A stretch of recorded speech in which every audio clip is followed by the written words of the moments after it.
அவருடைய பூத உடலை யாரு தூக்கணுங்கிற போட்டா போட்டி. அந்த டிவியை பாருங்க. நீ ஃபர்ஸ்ட் தூக்குவியா, நான் ஏன்னா பாஷா ஊர்வலம், அரசியல் கட்சிகள் போட்டி போட்டு வர்றார். ஒருத்தருக்கு அப்பா, எங்க அப்பா அப்படிங்கிறார். எங்க இந்த 58 பேருக்கு அப்பா இல்லையா?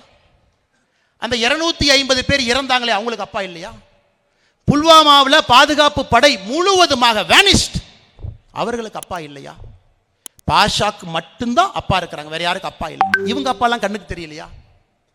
இன்னொரு அரசியல்வாதி சொல்றாரு, ஐயோ நம்முடைய இஸ்லாமிய தீவிரவாத கைதிகள் ஜெயிலில் ரொம்ப கஷ்டப்படுறாங்க, எனக்கு ரத்த கண்ணீர் வருது, எப்படியாச்சும் கொஞ்சம் வெளியே விட்டால் நல்லா இருக்கும். அண்ணன் திருமாவளவன் அவர்களும் அண்ணன் சீமான் அவர்களும் வந்து பேசுறாங்க, முதல் ஆளா வர்றாங்க.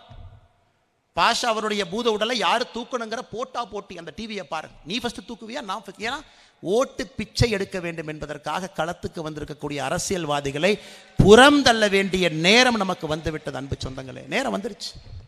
ஆனால் இதுக்கு மேலே தமிழ்நாடு தாங்காதுங்க, இதுக்கு மேலே தாங்காது. எல்லைக்கு போயாச்சுன்னா சிலது ரிவர்சபிள். சில தவறுகளை 10 வருஷம் தவறு செஞ்சா கூட திருத்திடலாம், திரும்ப இயல்பு நிலைக்கு அது வந்துடும், அந்த பொருள் இயல்பு நிலைக்கு வந்துடும்.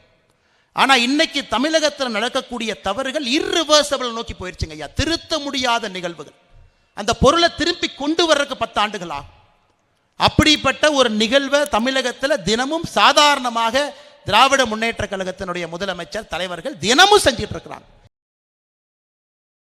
செய்திகளை உள்ளது உள்ளபடி தெரிந்து கொள்ள ரெஃப்ளெக்ட் நியூஸை சப்ஸ்கிரைப் பண்ணுங்க.